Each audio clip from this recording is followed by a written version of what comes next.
Welcome to the Sleepy Legends channel, where ancient stories unfold at a slower pace and each moment is allowed to settle gently into the next. Tonight, we follow the path of a figure whose story is not carried by action or conquest, but by something quieter. A presence shaped not by battle, but by sound. His name is Orpheus, remembered across time for a music so gentle and so profound that it was said to move not only people, but the world itself. This is not a story that rushes forward. It does not build through sudden turns or sharp moments. Instead, it moves like a melody, one note following another, each part connected, each pause holding its own meaning. As we move through it together, you may begin to notice how the story unfolds not in actions alone, but in the spaces between them. Long before his name was spoken, before any journey had begun, there existed a quiet understanding in the ancient world. That music was more than sound. It was a force that could shape emotion, guide thought, and bring stillness where there had once been movement. In this story, that belief takes form in a way that feels both distant and familiar. There is also a question that rests gently beneath the surface of this tale. It is not asked directly, and it does not demand an answer. It simply lingers. Can something once lost ever truly be returned? Or do certain moments pass in only one direction, no matter how deeply we wish to follow them back? In stories such as this, meaning does not arrive all at once. It reveals itself slowly, like a quiet echo that becomes clearer over time. A moment of joy may rest beside a moment of loss. A single decision may carry more weight than it first appears. And often it is not the action itself, but the timing of it that shapes what follows. As we continue, you may notice familiar elements of ancient storytelling. Gods who observe from a distance. Places that feel suspended between worlds.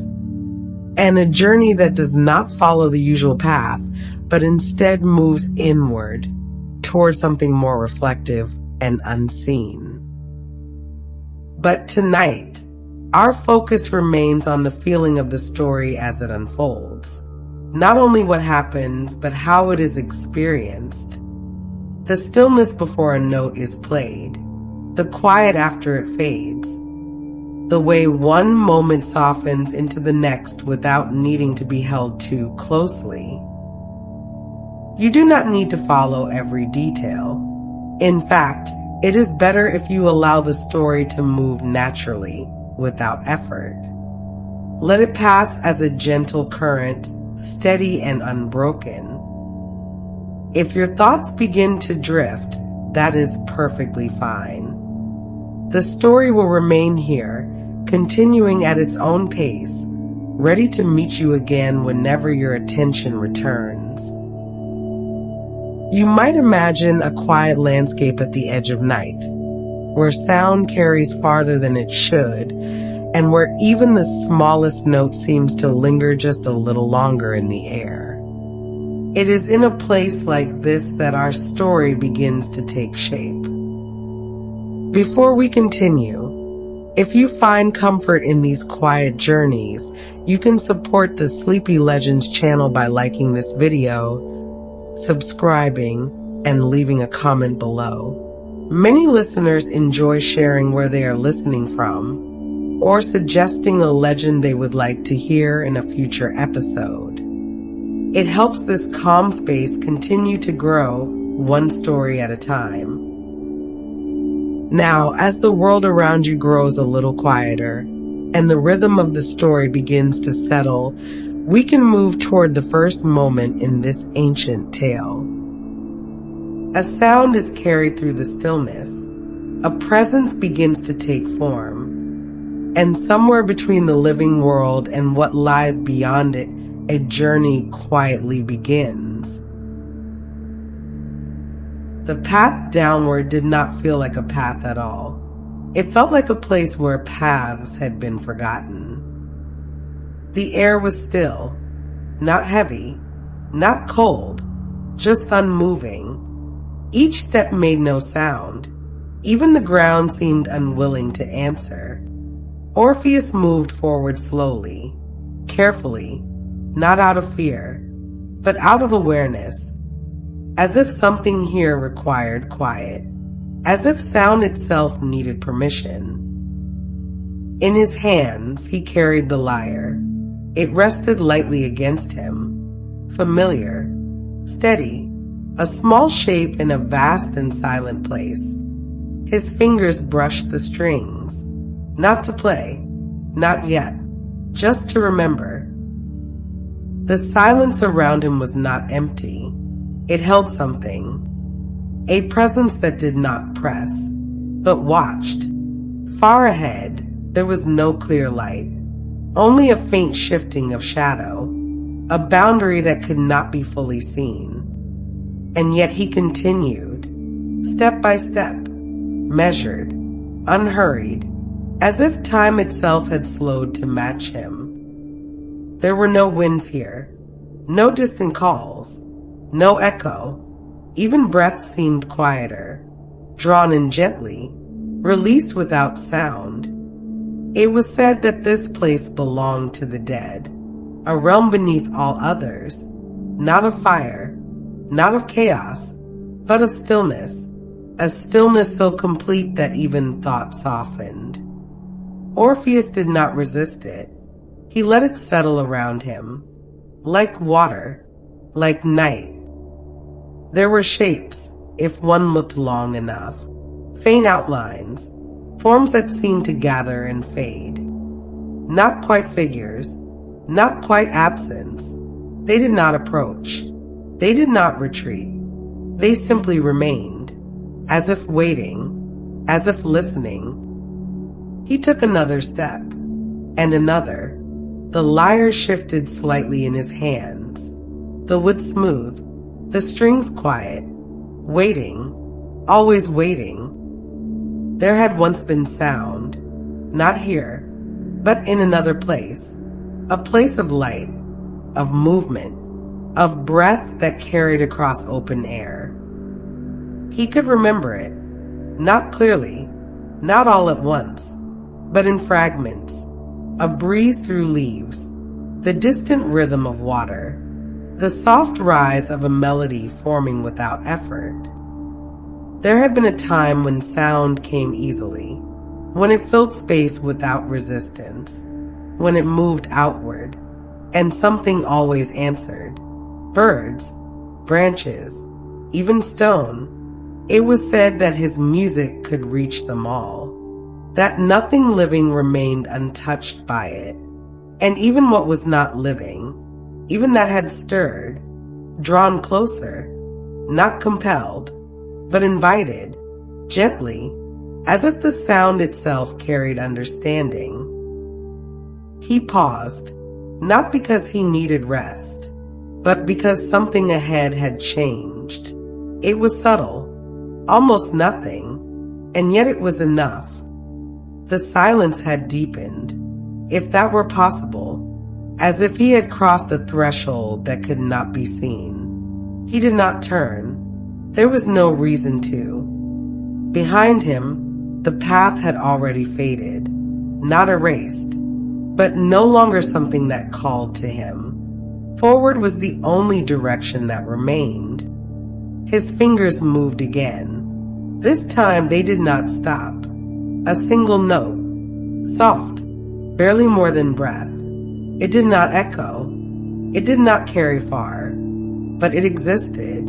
And in this place, that was enough. The sound lingered, not in the air, but in the space between moments.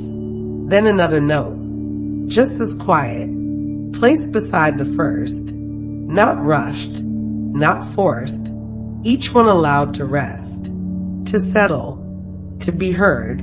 even where hearing felt uncertain. The shapes around him shifted, not quickly, not dramatically, but enough to notice, as if something had turned its attention, as if something remembered. The melody grew, slowly, carefully, never rising too sharply, never breaking the stillness, only moving through it, like a thread, like a quiet line drawn through darkness. Orpheus did not look around. He did not search for a response. He simply played, because that was what he had always done. Not to command, not to prove, but to express something that could not remain unspoken. There had been a time when this music was filled with light, with ease, with a kind of quiet joy. That time felt distant now, not gone, but changed. What remained was deeper, softer, weighted with something that did not lift. The melody shifted, almost without intention. A note held slightly longer, another that fell lower than expected, a pattern that did not resolve, but continued, as if searching, as if remembering something just out of reach. The stillness listened. That was the only way to understand it. Nothing moved closer, nothing stepped forward, and yet the space itself seemed to gather around the sound, to hold it, to keep it from fading too quickly. This place had no need for music, and yet it did not reject it. It allowed it, which in its own way was an answer. Orpheus took another step. The melody followed, unbroken. There was no rhythm to his walking, no beat to guide him, only the slow unfolding of sound and the quiet movement of his feet. Time did not pass here as it did above. There was no sense of before or after, only a continuous present, a moment that stretched and stretched again, until it no longer felt like a moment at all. And still he moved, still he played, because there was something ahead, not seen, not heard, but known, not as a thought, not as a certainty, but as a feeling that would not leave, a presence beyond the silence, a reason. The melody softened again, almost to nothing, a single string, a single tone, held, released, then silence. He stood still, listening, not for sound, but for change, for something that might answer. There was nothing, and yet, not nothing. The stillness had shifted, just slightly, just enough, as if something had heard, as if something had remembered the shape of music, and did not turn away from it. Orpheus lowered his hands. The lyre rested again, quiet, patient. He did not rush to play again. He did not fill the silence. He let it return, let it settle, because this place required that. It asked for it, and he understood. Far ahead, the shadows gathered more densely, not darker, but more complete, as if they formed a boundary, or perhaps an entrance. He could not be certain, but he knew he was closer now, closer to something that waited beyond the silence, something that could not be reached by walking alone. He took another step, then another, each one as quiet as the last. The air did not change, the ground did not respond, and yet the sense of nearness grew, a quiet pull, steady, unyielding. He had come too far to turn back. Not that turning back was ever truly an option. Some journeys do not offer that. They move in only one direction, forward, always forward. And so he continued, carrying the silence with him, carrying the memory of sound, carrying the reason he had entered this place at all. Though it had not yet been spoken, though it had not yet been seen, it was there, just ahead, waiting. And in the quiet space between one step and the next, the question remained, unanswered, unspoken. Who had he come to find? The world above had once been filled with movement, not loud, not overwhelming, just alive. Light would pass gently through leaves, shifting as the hours moved, never still for long.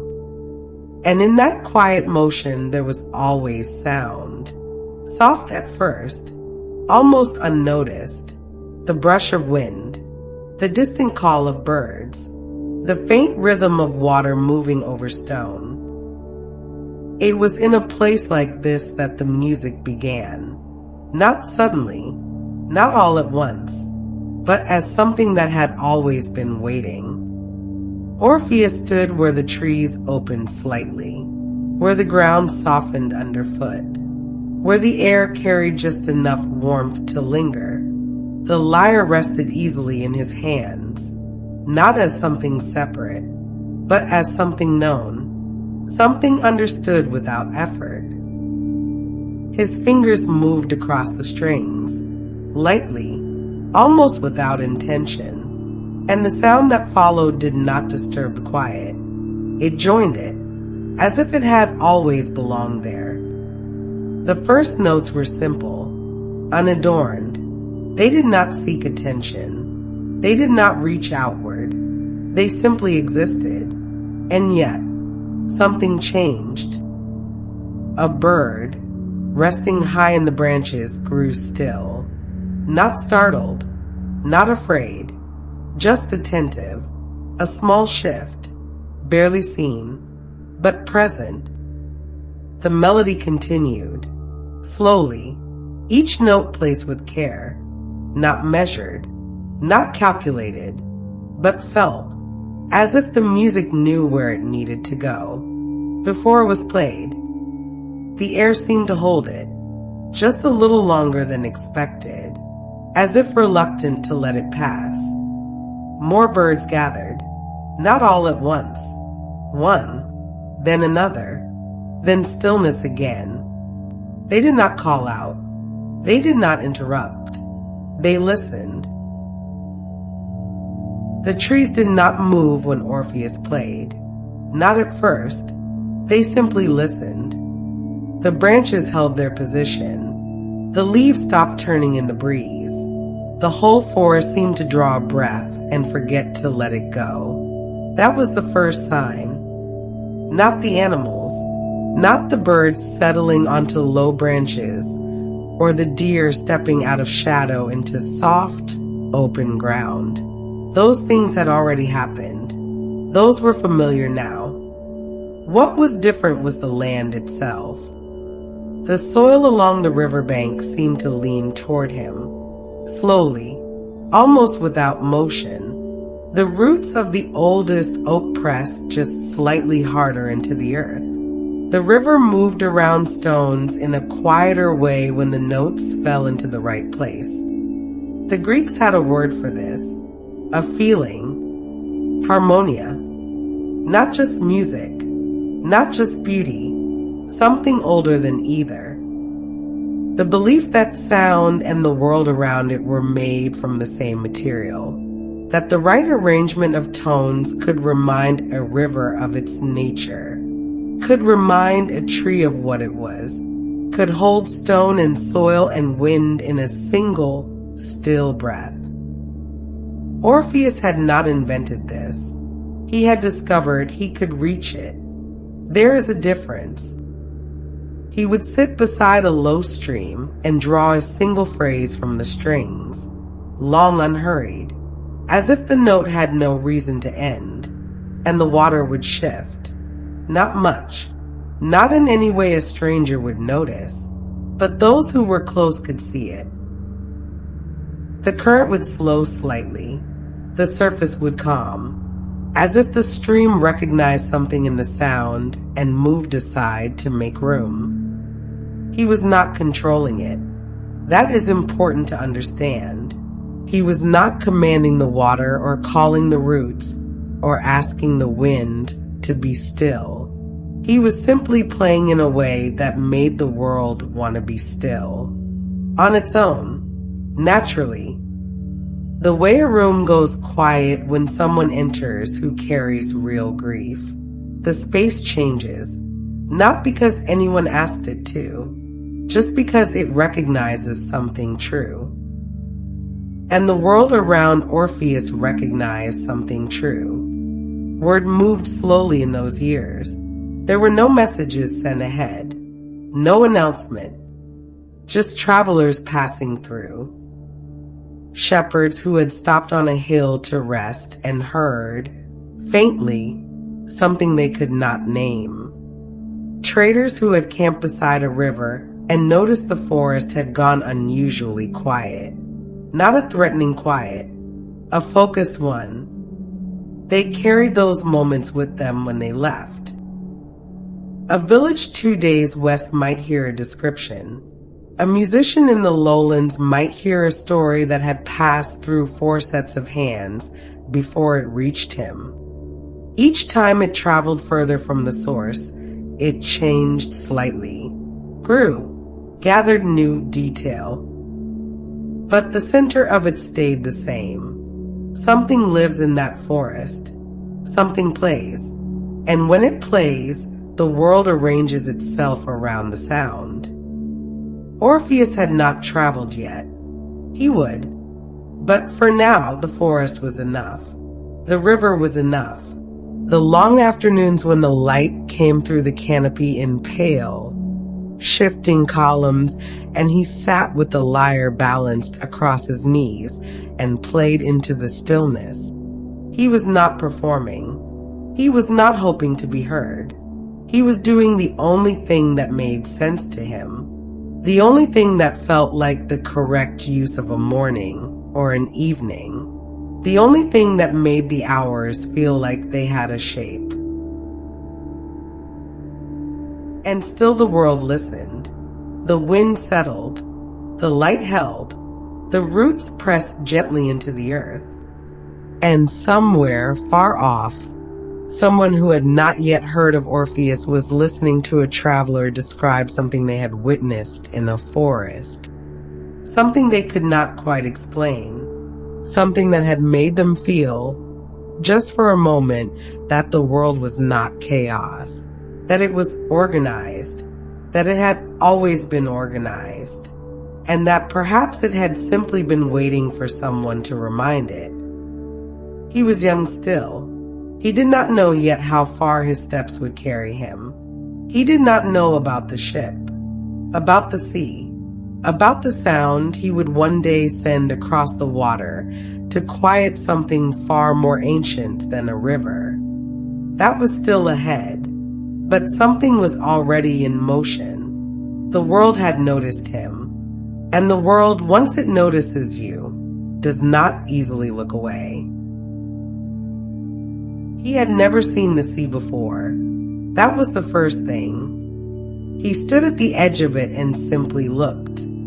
The water moved in long, slow lines toward the shore. Each wave arrived and then disappeared into the next. The sound of it was constant, low, like breathing that had been going on since before anyone was alive to hear it. He did not reach for the lyre. Not yet. He just listened. The ship was called the Argo. It sat in the harbor like something that had not yet decided what it was.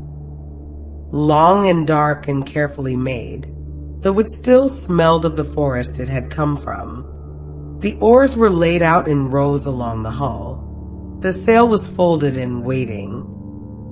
There were men gathering near it. They were not ordinary men. But Orpheus did not notice that at first. He noticed the sound of them. Boots on stone. Voices layered over voices. The creak of rope being tested.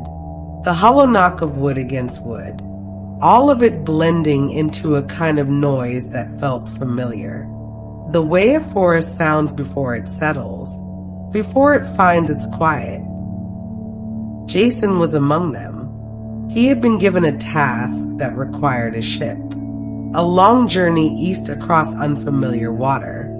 At the end of it, somewhere in a place that felt more like a story than a country, there was said to be a fleece, golden, ancient, the kind of object that carried meaning beyond its weight. He had gathered the best men he could find, and someone had told him to find Orpheus, not for his sword arm, not for his strength, for the strings. Orpheus stepped aboard the Argo the way he had once stepped into the forest, quietly, without announcement. He found a place near the stern and sat with the lyre in his lap and watched the coastline grow distant as the ship moved out into open water. The sea did not feel dangerous to him. It felt like the forest had felt, full, listening, waiting to see what he would do. The other men rowed. The oars struck the water in patterns that were almost rhythmic, but not quite. 50 men pulling through open sea will find their own individual timing quickly. One arm tires before another. One man leans slightly further than the rest. The strokes begin to scatter. The ship slows. It resists. Orpheus began to play. Nothing dramatic. A single phrase, repeated, steady as a heartbeat, but softer. Softer than the water. Softer than the wind that came across the bow in long, warm waves. The men did not look at him, but their oars changed.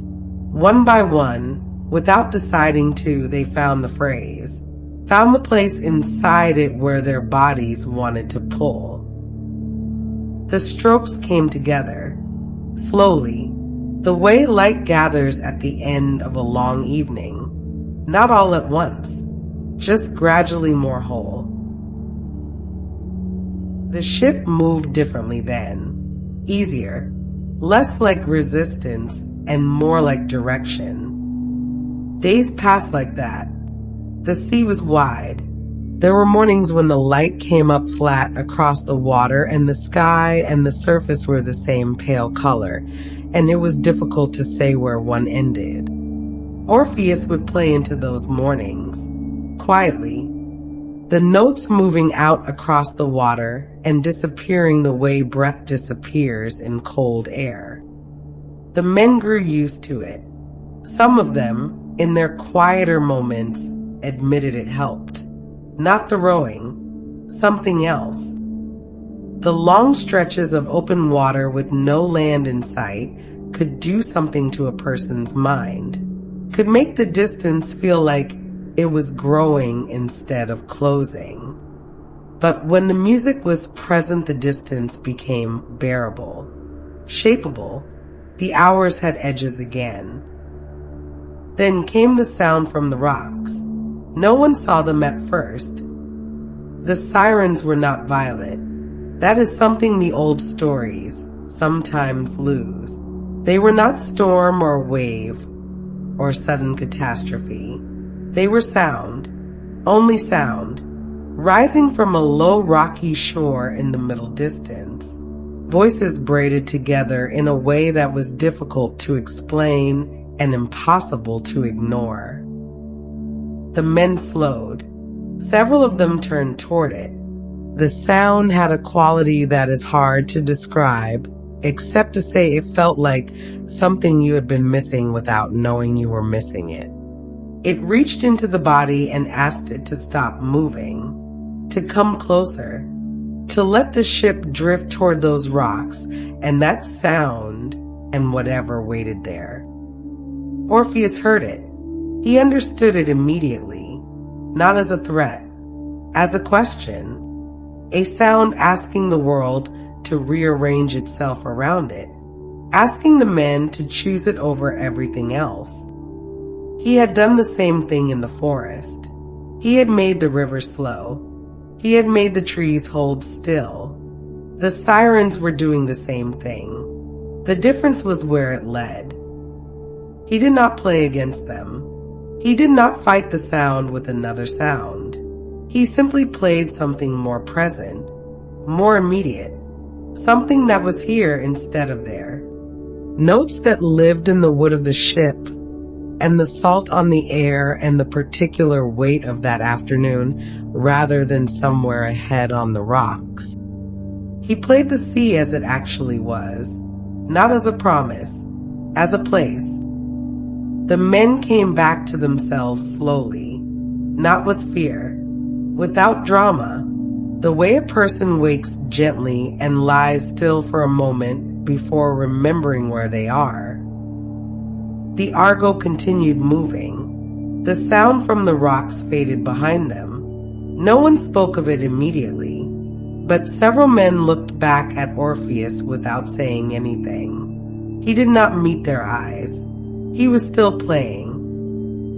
The journey continued for a long time after that. There were other shores and other waters, and a fleece that was eventually found and carried back across the same sea in a different season. The return felt different. The men were quieter. The ship felt heavier not from cargo, but from everything that had happened on the way. Orpheus played on the return as he had played going out, but something in the music had changed. He could not name it.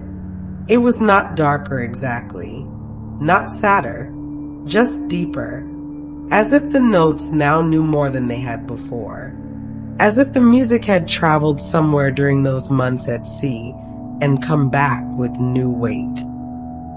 He stepped off the ship onto familiar ground. The land smelled different than the water, warmer, slower. He walked inland, toward the forest, toward the places he knew, toward the light through the trees, and the quiet of the riverbank and the life he had left behind when the ship had first moved out from the harbor. But as he walked, he felt something he had not expected, not homecoming, something more like anticipation, something ahead of him, waiting. He did not know her name yet, but somewhere ahead, in the green quiet of a world that had always responded to his music, something was about to begin. Something the music had not prepared him for. He noticed the stillness first, not her, the stillness. He had been sitting beside the river the way he always did, lyre in his lap. The afternoon light coming through the canopy in slow, pale columns, the water moving over stones with that familiar sound that was almost nothing, almost silence. And then the quality of the quiet changed. It is difficult to explain. The forest was always still when he played. That was nothing new, but this was a different kind of stillness. Not the stillness of things listening, the stillness of something already at rest, something that had no need to settle because it had never been unsettled. He looked up. She was not close, just present, between two trees at the edge of the clearing where the light was softer and the ground cover grew thicker and the shadows moved more slowly than they did near the water. She was watching the river, not him. He did not play. He waited.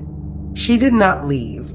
That was how it began. Eurydice was not like the other figures in stories. She was not introduced with ceremony or described with great care.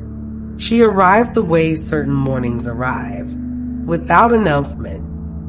And yet once she was present, it became difficult to remember what the light had looked like before. She was a nymph.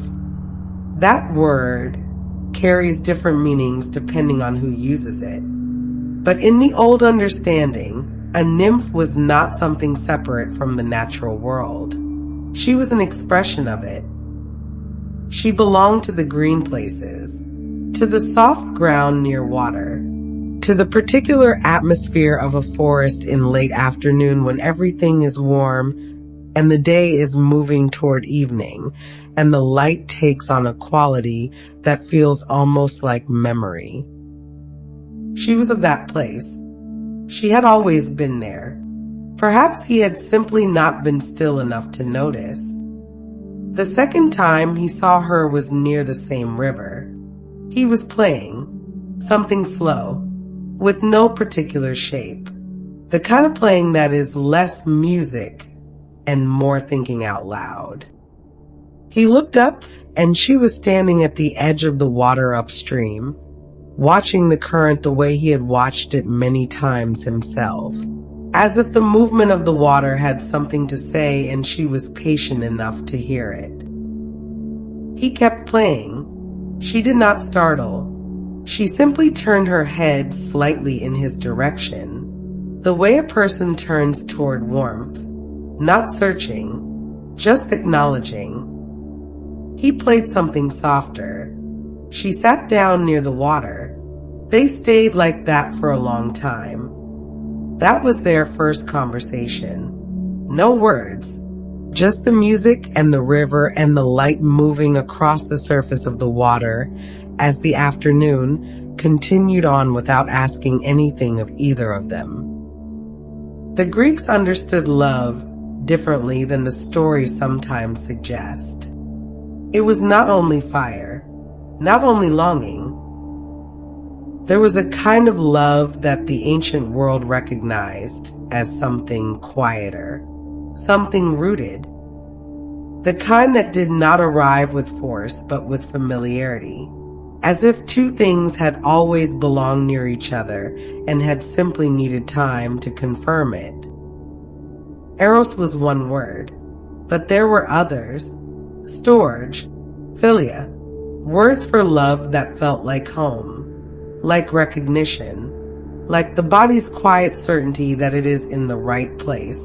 What Orpheus felt was closer to that. Not disruption, completion. She began to come to the river more often. He began to play differently when she was there. This was the change he had not anticipated. He had always known how his music affected the world around him. The trees and the water and the animals who came close and grew still. He had understood that as a kind of gift, a quality he had been given that he did not entirely understand. But with her, the music changed from the inside. Not louder, not more complex, deeper. As if the notes had been floating just above the surface of something for years, and now they finally sank into it. As if the music had found the ground it had always been reaching for and could at last rest its weight there. She heard it. He could tell by the way she listened. Not like the trees, not like the river.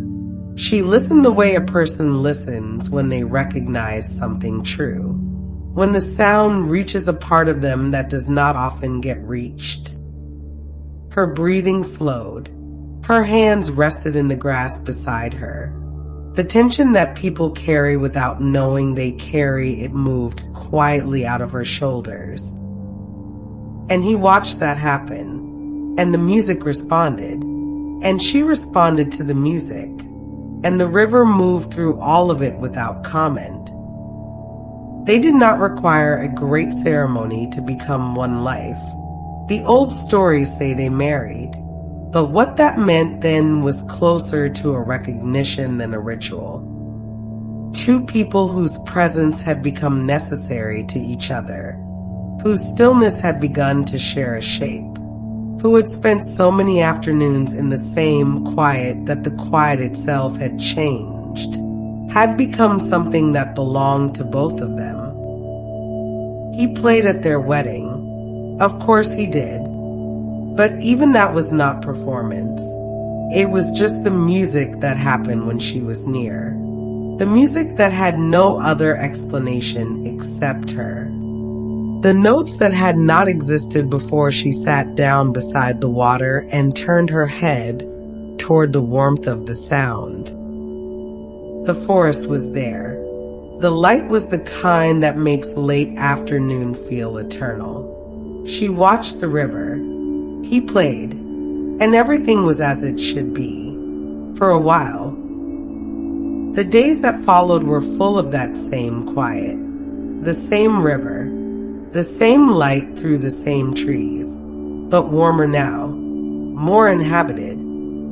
The silences between notes felt different when she was in them. The world felt like it had been arranged correctly. Like something that had always been slightly unresolved had finally found its resolution. He did not think about loss. Why would he?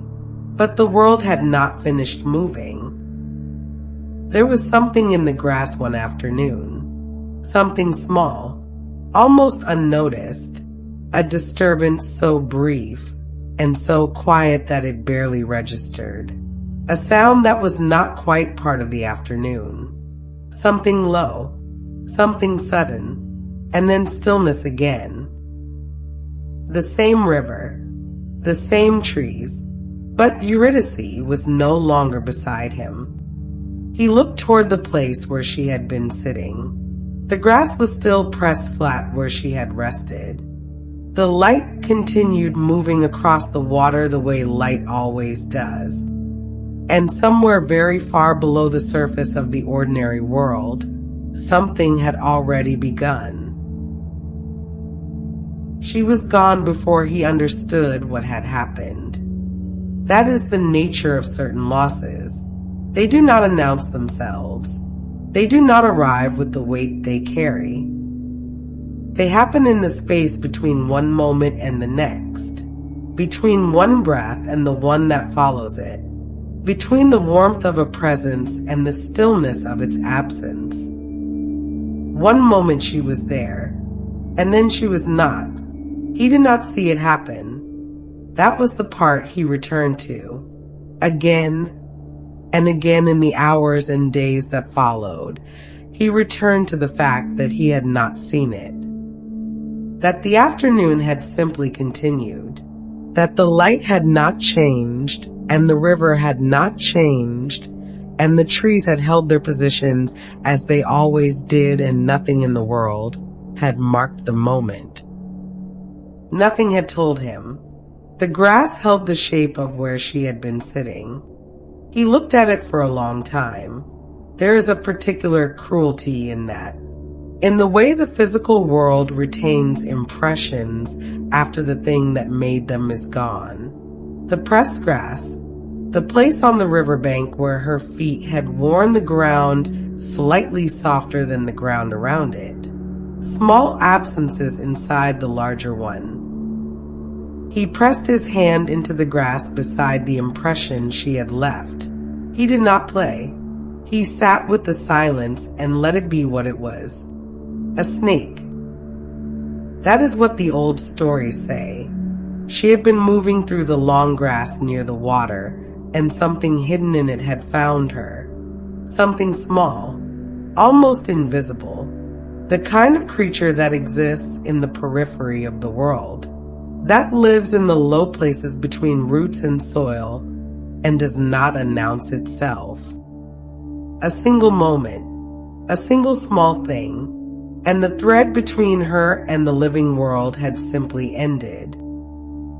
He had not heard it happen. He had been playing. The music had been present, and the afternoon had been warm, and somewhere just beyond where he was sitting the world had quietly taken her back. He stayed beside the river until the light was gone. Then he stayed in the dark. The forest did not go still that night the way it usually did. It continued its ordinary nighttime sound. Wind through the upper canopy. Small animals in the undergrowth. The river moving on without comment. The world did not grieve the way he grieved. It simply continued. It had always simply continued. He had known this, but knowing it and feeling it are not the same. Morning came the way mornings come when you have not slept, not as arrival, as continuation, the dark simply becoming less dark, the shapes of the trees returning from nothing into themselves, the river appearing out of the gray before everything else, still moving, still present, indifferent in the way that rivers are indifferent, which is to say not cruel, just ancient, just unchanged by any one thing. He picked up the lyre. He held it. He did not play. He thought about where she had gone. The Greeks had a clear understanding of this, clearer than most. The world beneath the world was not a vague darkness. It had structure. It had rivers of its own. It had a geography that people had described in careful detail, as if naming it made it less absolute, as if understanding its shape made the boundary between here and there feel slightly less permanent. He thought about that boundary. He turned the lyre in his hands. He had moved rivers with this. He had moved trees with this.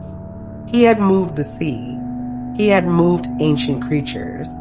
He had moved men who had forgotten how to be still.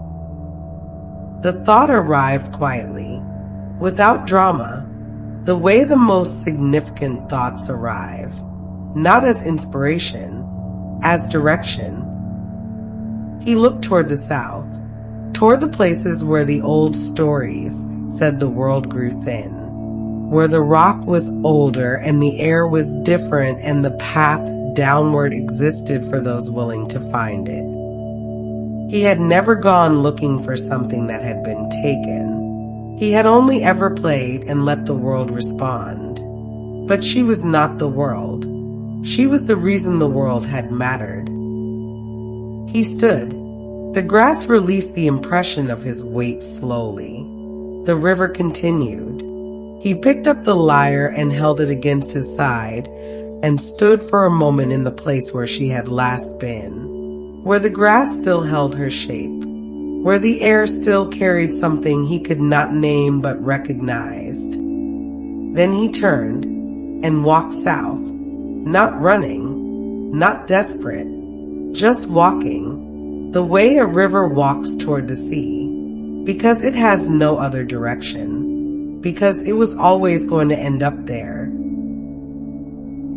He did not move for a long time. The grass was still pressed flat where she had been. He looked at it the way a person looks at something they are trying to understand. Not with panic. Not yet. With the particular stillness of a mind that has received information it has not yet decided how to hold. The light continued across the water. The trees held their position. The river moved. Everything around him behaved exactly as it always had. And that was the thing that was hardest to absorb. That the world had not changed shape. That the afternoon looked the same as it had an hour ago. That the sound of the water was identical to the sound it made yesterday and would make tomorrow. He reached for the lyre, and then he stopped. He set it down beside him in the grass instead, and sat with the silence. There are some griefs that arrive quietly. They do not announce themselves with great force. They come the way cold comes, gradually, until the whole body understands that something has shifted and that the shift is permanent and that the warmth that was present before is simply gone. That was how this felt. Not like an explosion, like a door closing very softly in another room. Days passed. He is not certain how many. He played sometimes, but the music had nowhere to go. It moved outward the way it always had, and the trees received it, and the river received it, and the birds settled on the low branches the same as before. But the particular stillness that had existed when she was near, that was absent. The music reached for it and found only ordinary quiet. There is ordinary quiet, and then there is the quiet of her presence. He had not known they were different until one of them was gone. The decision did not arrive as a decision. It arrived as a direction. One morning, he simply understood which way he needed to walk. The way you understand in a dream that a certain door leads somewhere without being told. No reasoning, no deliberation, just the body orienting itself toward the only thing that made sense. He picked up the lyre. He walked toward the entrance. Every land has one. A place where the surface of the world grows thin, where the stone is older than the stone around it, where the air carries a temperature that does not belong to the season, where the light falls differently, not darker exactly, just less certain of itself. He found it without searching, as if it had always known he would come. The descent was slow. The path moved downward in long, gradual stages. The light from above grew distant without disappearing entirely. Just faint, just enough to remember.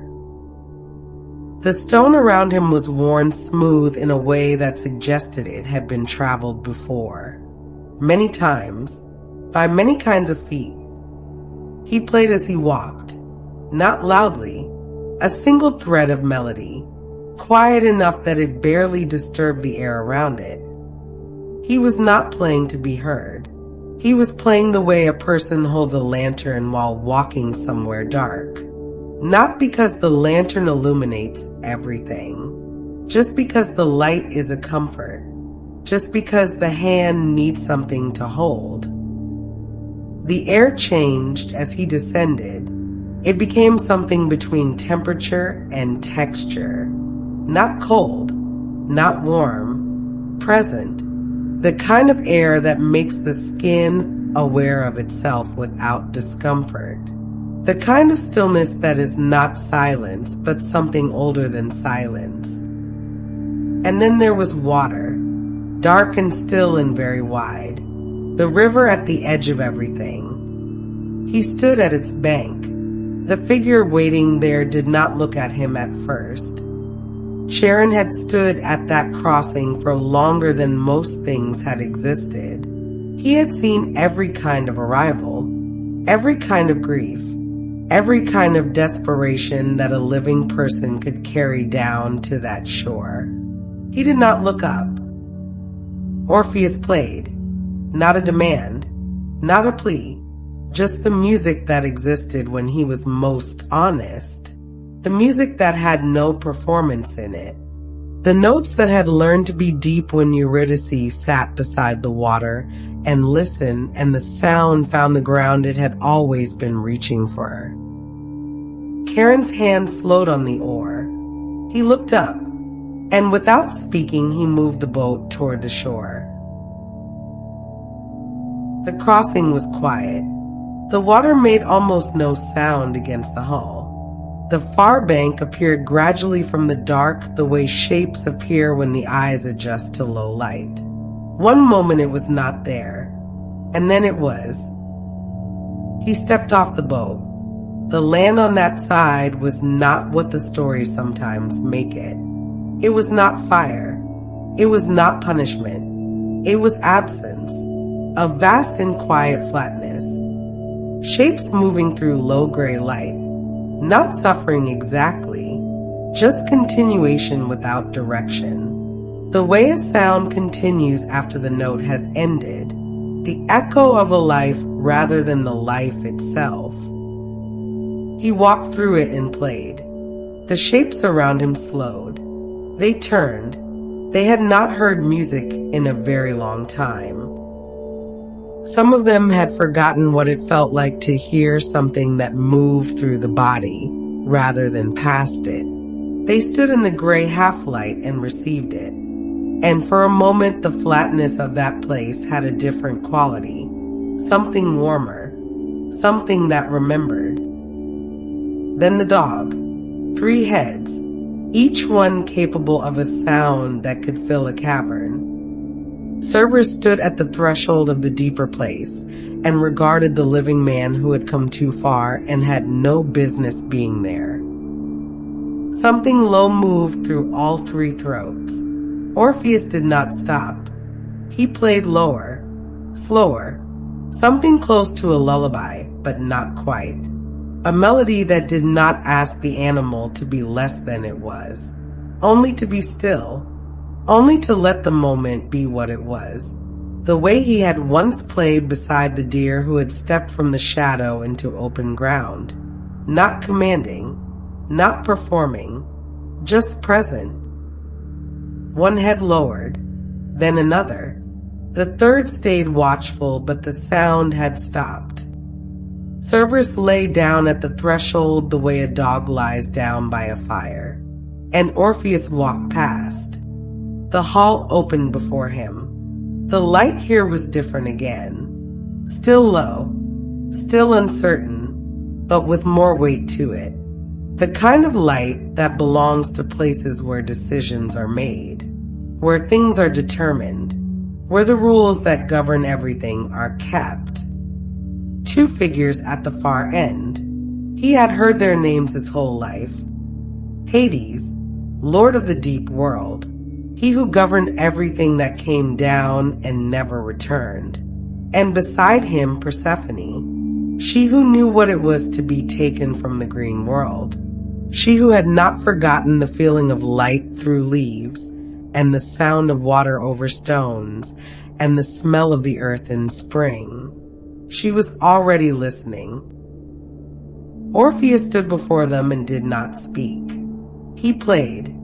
The music was not an argument. It was not a performance of grief. It was simply the truth of what existed. The truth of the river and the afternoon light and the grass pressed flat and the quiet that had changed shape. The truth of the music that had been different because she had existed and was now without destination because she was gone. He played what it had been. He played what it was now. He played the distance between those two things and let the silence after the last note exist in that hall for a long time before it faded. Persephone looked at her husband. Something in her face moved. Hades was still, but he was listening. The hall was very quiet after the last note.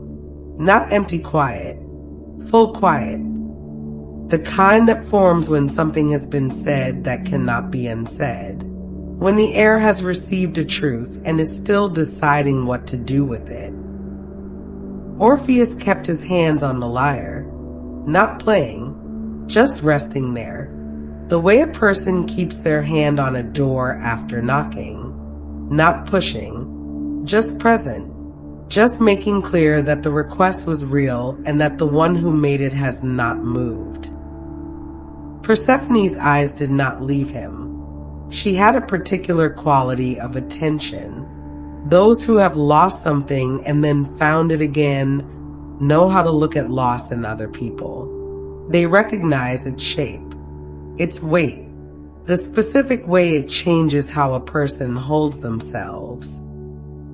Slightly inward, slightly careful, as if the body has learned to protect the place where something used to be.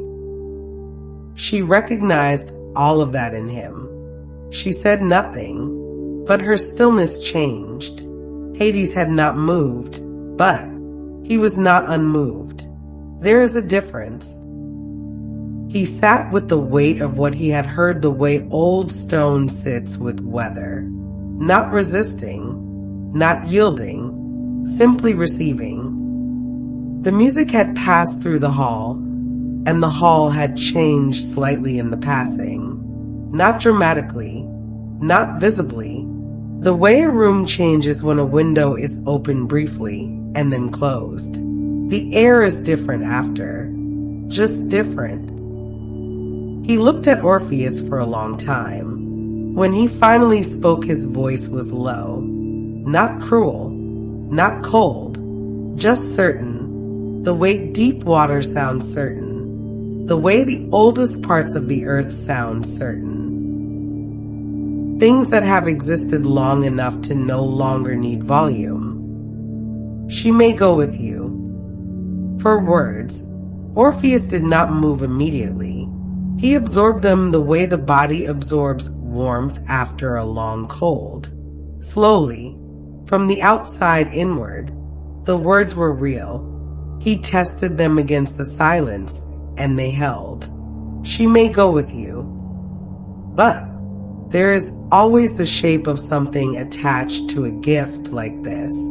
The Greeks understood that the world maintained its balance through conditions, that nothing moved freely between one state and another without a cost, that the boundary between the living world and the dead one was not a door to be opened carelessly and left open behind you.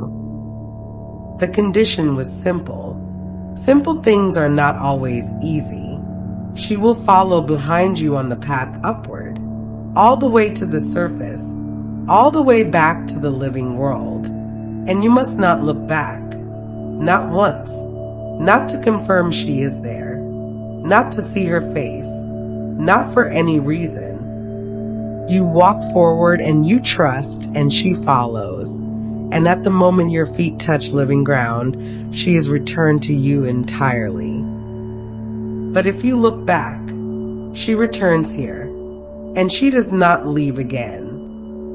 Orpheus listened to this the way he listened to the forest, fully, without interruption, letting the words settle the way notes settle after the last chord.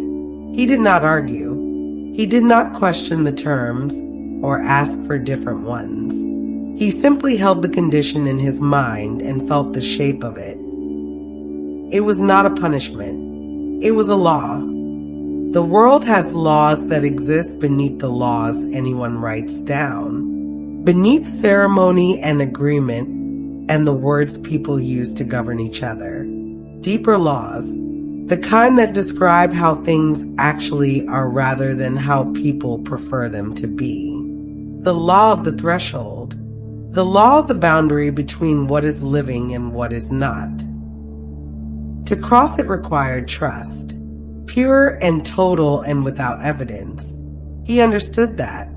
He nodded once, and then a sound. Behind him, footsteps, light ones. He did not turn. He felt her presence the way he had first felt it in the forest. Not through sight, not through confirmation, through the quality of the air around him, the particular way the stillness changed when she was in it. That difference that he had not understood until the afternoon, it was absent. She was there. He was almost certain. He kept his eyes forward and began to walk. The path upward was the same path he had descended, but traveling it in the other direction felt entirely different. Before, the movement had been away from the light. Each step had taken him further from the surface of the world into something older and darker and more permanent. Now the light was ahead, faint, distant, but present. It existed at the top of the long, gradual rise the way dawn exists at the edge of a very long night. Not bright enough yet to illuminate anything, just bright enough to confirm that it is there, that the surface of the world still exists, that the river and the trees and the afternoon light through the canopy are still waiting somewhere above. He played as he walked. He needed to. Not for the underworld this time. Not for the figures in the gray half-light, or the creature at the threshold, or the rulers in the deep hall. He played for himself, because the music was the only way he knew to stay present, to keep his feet moving forward, to keep his eyes where they needed to be. The melody was different now. It had a new quality that had not been there before. Hope, but the fragile kind. The kind that has not yet been confirmed. The kind that exists in the space between the granting of a gift and the moment you are permitted to hold it. That space is its own particular feeling. Not happiness exactly, more like the breath before happiness, more like the hand reaching towards something it has not yet touched. He breathed, he played, he walked. The footsteps behind him continued, light and steady, not hurried, following the music the way she had always followed the music, the way she had turned her head toward the warmth of it that first afternoon by the river, the way her breathing had slowed and her hands had rested in the grass beside her. She was following him home. He told himself this. He told himself this with every step. The light ahead grew slightly stronger. The air changed in the way he remembered, warmer, less weighted, beginning to carry the quality of the living world, the smell of stone and root and the faint memory of moving air. They were close. He kept walking. He kept playing, but the path was very quiet behind him. Not wrong, just quiet. And quiet, he had always known, could mean many things. He told himself it meant she was there. He told himself the footsteps were simply soft on the stone. He told himself the condition was simple, and he was honoring it, and the music was steady, and the light was ahead, and everything was as it should be. He told himself all of this, and walked forward, and did not look back. Not yet. The path continued upward, one step, then another. The light ahead was still distant, still faint, but it was there and it was real, and he kept his eyes on it the way a person keeps their eyes on a fixed point when the ground beneath them is uncertain. He played. The melody had settled into something simple now. A single repeating phrase, not complicated, not ornate, just a thread of sound moving through the dark the way a hand moves along a wall in an unfamiliar room, feeling for what is there, confirming the surface, confirming that the world still has edges. Behind him, footsteps. He listened for them without turning. They were there at first. He was certain of that. Light on the stone, following the rhythm of the music the way she always had. He could feel the presence behind him the way he had felt it that first afternoon in the forest. That change in the quality of the air, that particular inhabited stillness, he held on to that. He walked. The path curved slightly to the left. He followed it and kept the melody steady and listened for her steps behind him, and they were there. He was almost certain they were there. The path rose more steeply for a time. He slowed his pace without meaning to. The lyre required both hands, and the incline required attention, and for a few moments the music became slightly uneven. Just slightly. A note arriving a fraction late. A phrase resolving in a different place than it had before. He steadied it, brought it back, but in the gap, in those few uneven moments, he had not heard the footsteps. He told himself it was the music. He told himself the unevenness had covered the sound of her steps the way wind covers distant sound. She was still there. Of course she was still there. The condition had been met. Hades had spoken, and Persephone had watched, and the music had done what music had always done. She was there. He kept walking. The light ahead grew by degrees, so small they were almost imaginary. Not brighter exactly, just less dark. The way the sky changes in the hour before dawn. Not the arrival of light, but the slow retreat of something else. The darkness becoming thinner without yet becoming anything other than darkness. He played into it. The melody continued, but his attention had divided now.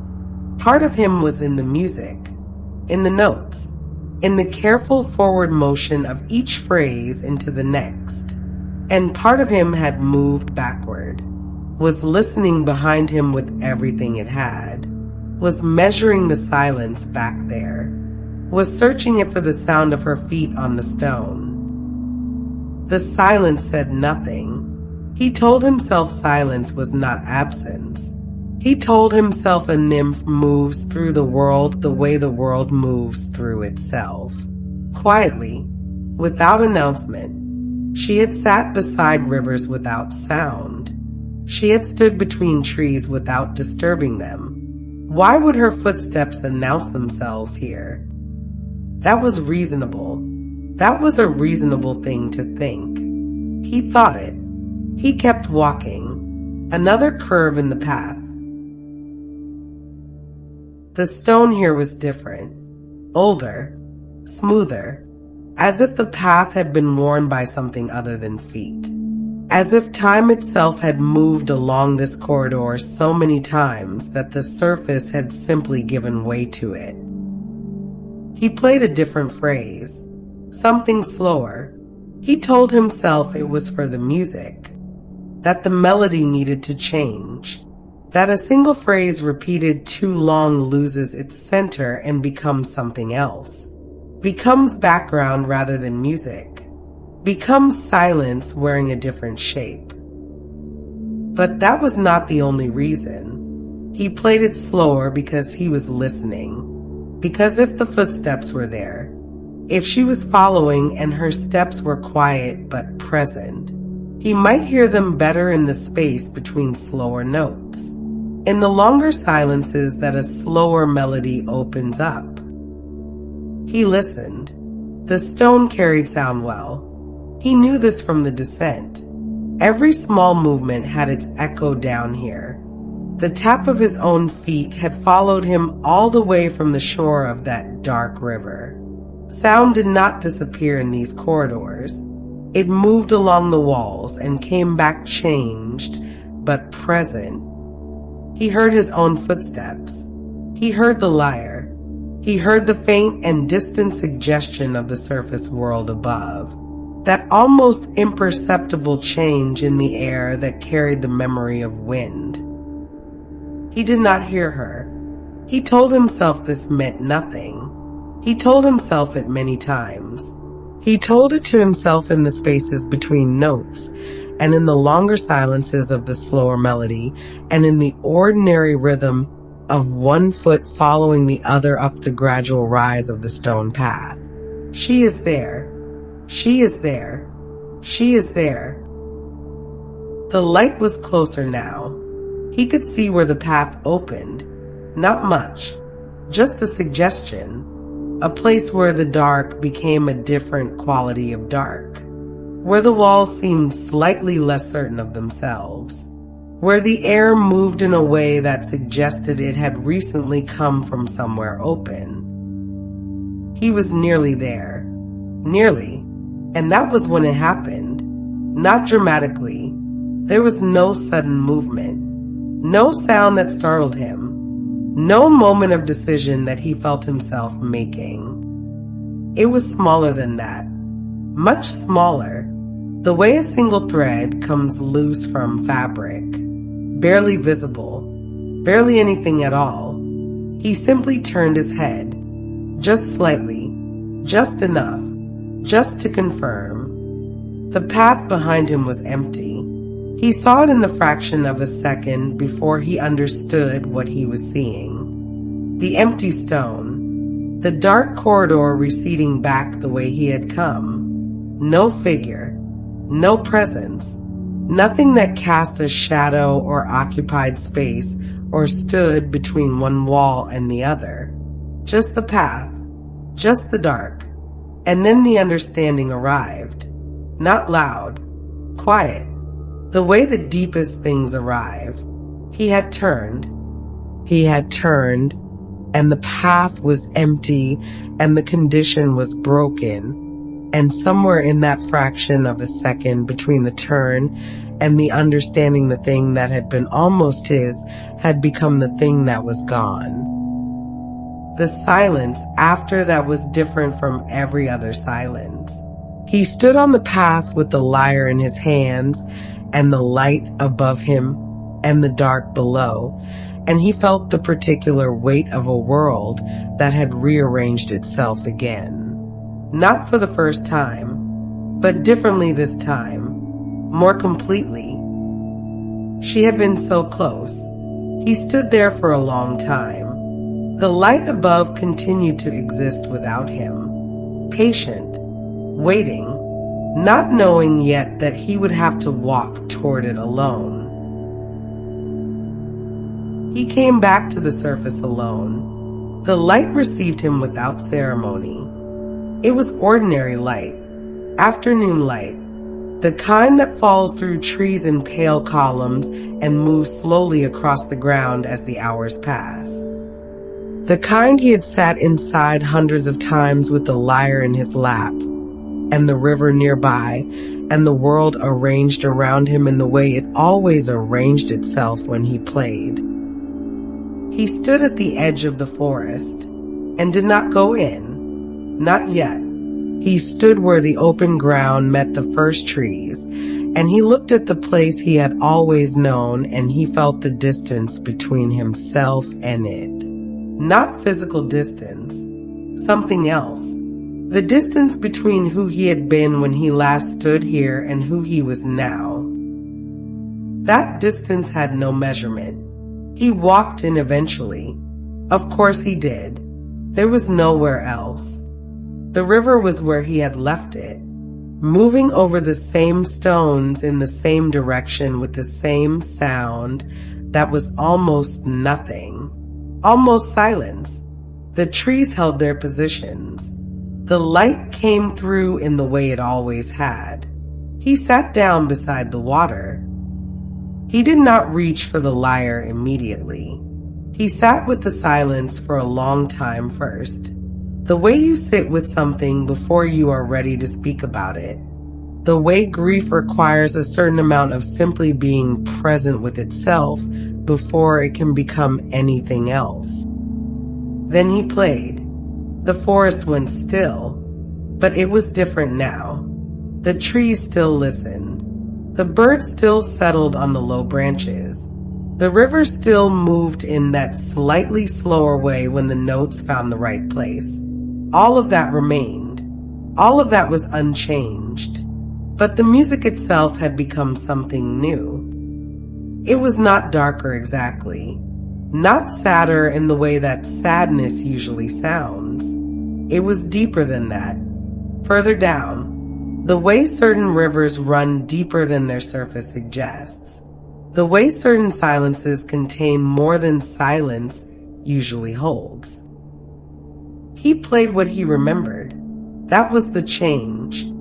Before, the music had moved outward, had reached for the world around it and asked the world to respond, had been a living thing reaching toward other living things.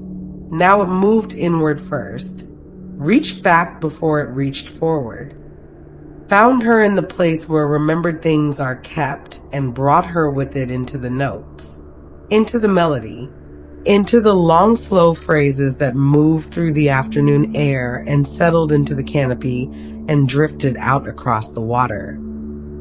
She was in the music now, not gone, changed, the way a river changes after it has moved through new country, carrying something of that country forward with it, even after the terrain has shifted. Even after the banks are different and the light falls differently and the ground on either side is nothing like the ground it passed through before.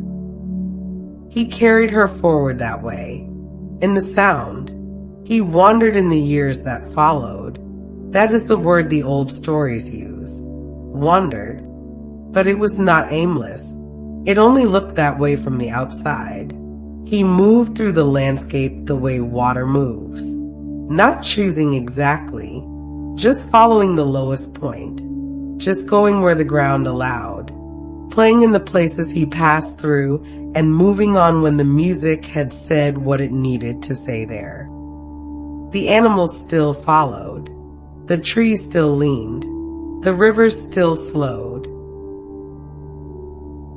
But he no longer noticed in the same way. It was simply how the world behaved around the music. It was simply what had always been true. He had stopped thinking of it as remarkable.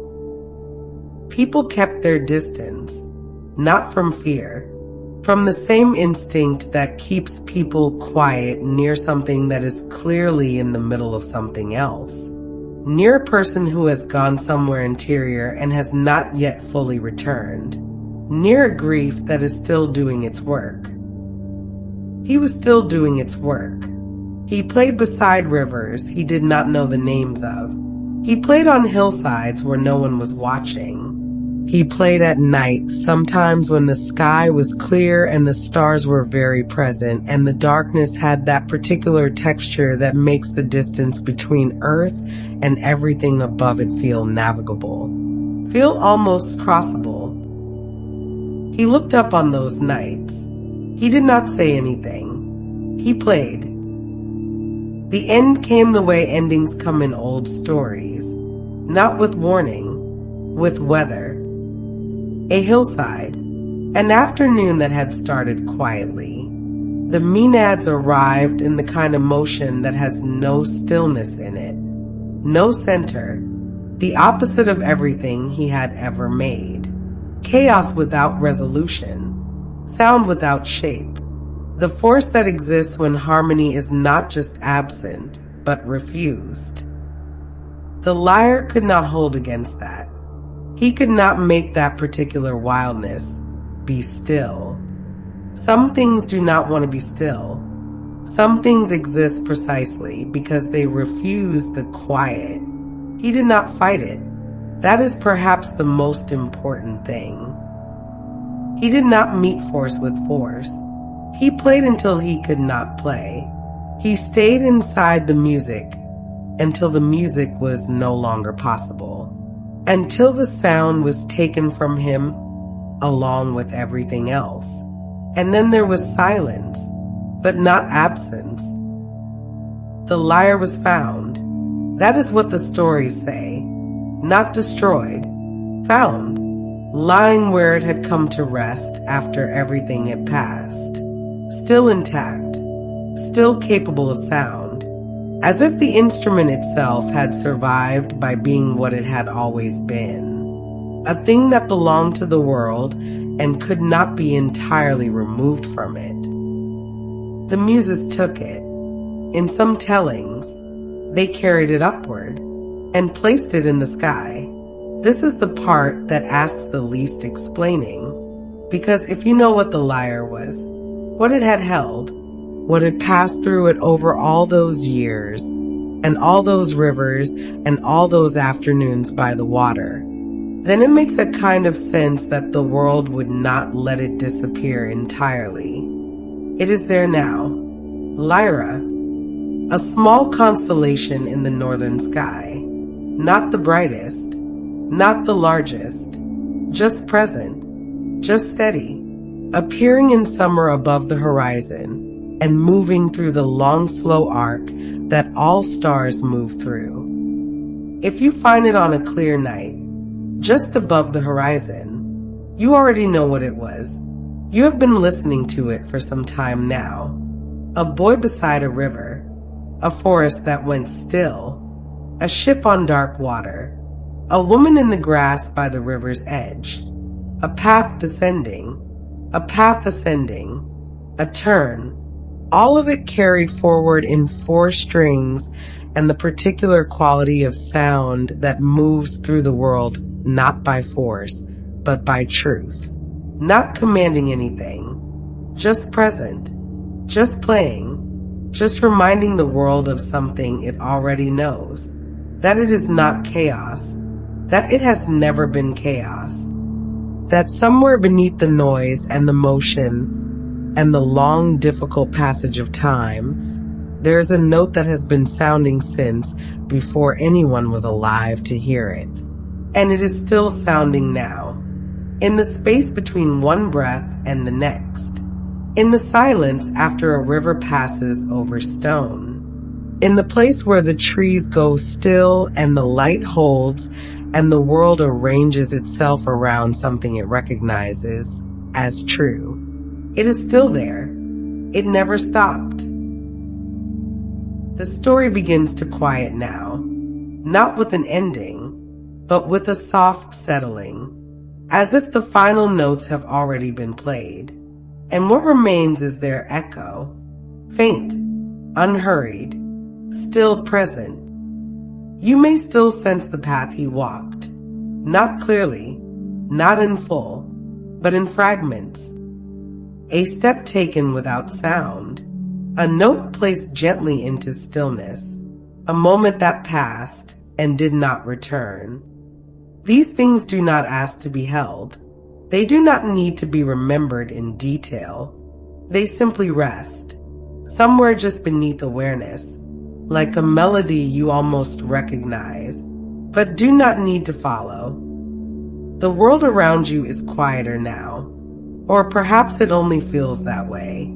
The edges of things soften, the spaces between thoughts widen, and there is no need to fill them. Orpheus fades from view in the same way he arrived, without urgency, without announcement. His story does not close. It dissolves, gently, into something less defined. The music he carried is no longer something to listen to. It becomes something to rest within, something that moves without sound, something that continues without effort. If you notice your thoughts drifting, that is all right. They do not need direction. They do not need to return. They can move as they wish, slowly, freely, like leaves carried by a quiet current. There is nothing here to follow now, no path to trace, no moment to hold onto, only a calm presence, steady, unbroken. You might imagine a soft darkness settling in, not empty, not distant, but close, comforting. The story has done what it came to do. It has moved, it has settled, and now it rests, just as you can. There is nothing left to reach for, nothing left to understand, only this moment, soft, quiet, complete. And as it continues to fade, as the last impressions grow lighter, you can allow yourself to drift a little further, a little deeper, into rest, where everything becomes still and nothing more is needed. There is a quiet rhythm to these stories. They arrive gently. They unfold without urgency. And when they begin to fade, they leave behind something soft, something that lingers. If this moment has felt calm to you, you may find that same quiet feeling in other stories here. Each one follows its own path. Some move through ancient forests. Some drift across open water. Some settle beneath distant stars. But all of them share the same pace, the same steady unfolding, a place where nothing rushes, and nothing asks too much of your attention. You are always welcome to return here, to begin another story, or to revisit one that already feels familiar. Many who listen enjoy letting these stories become part of their evenings, a quiet space at the end of the day, a gentle transition into rest. If you would like to continue, you can explore more of these journeys here on the Sleepy Legends channel. There is always another story waiting, another path, another quiet beginning, and when you are ready, it will be there,